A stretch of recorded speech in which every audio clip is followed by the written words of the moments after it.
Thank you so much for tuning back into Valley News Live, taking a look up in Grand Forks. We're starting to really see some of those stronger winds arrive here in the valley. Here in Fargo, though, our winds are already gusting up to 37 miles an hour just at lunch alone, and we do have more winds arriving later today, but our temperatures are sitting fair at 76 degrees. Now, with those winds, most of us in the Central Valley, that's where we're seeing those stronger winds. Up near that Langdon, you have gusts up to 26, Roseau 26 as well, but Grand Forks and Fargo and even down to Siston in the Central Valley or on that I-29 corridor, that's the strongest winds, with Grand Forks at 35, Fargo, like I just said, at 37, and areas like Siston at 31. And those winds are going to continue as we head throughout the next couple hours, with those temperatures already on the rise, with most of us sitting in those 70s, 77 in Hallock and Langdon, and 80 already in Minot and Mobridge, with that air quality warning still in effect for most of us in Minnesota. And that is going to be in effect until 11 o'clock tonight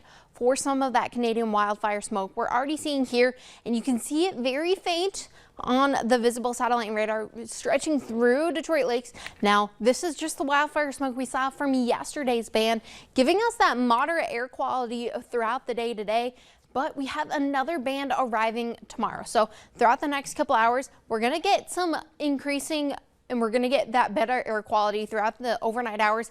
But tomorrow afternoon, around your lunchtime, we get a thinner band of some light wildfire smoke arriving. But then around tomorrow evening, we get another heavier and thicker wildfire smoke arriving. Now, this is going to be mostly through Red Lake Nation, through the Fargo FM area and Ellendale.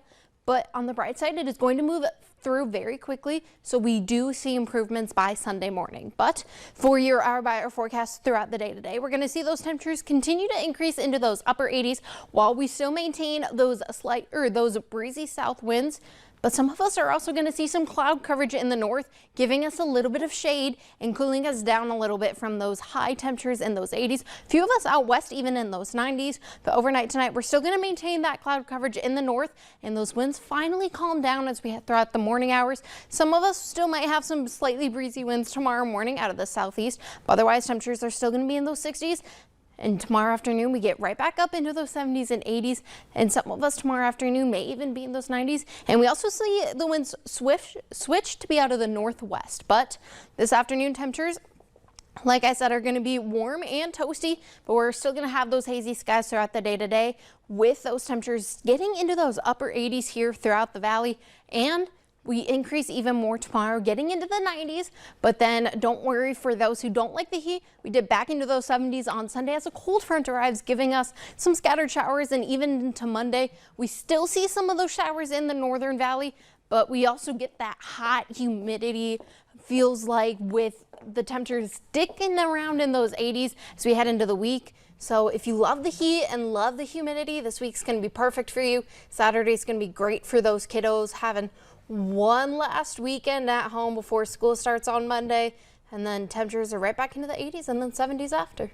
I wish the heat would stay forever. Me too. Thank you, Shelby.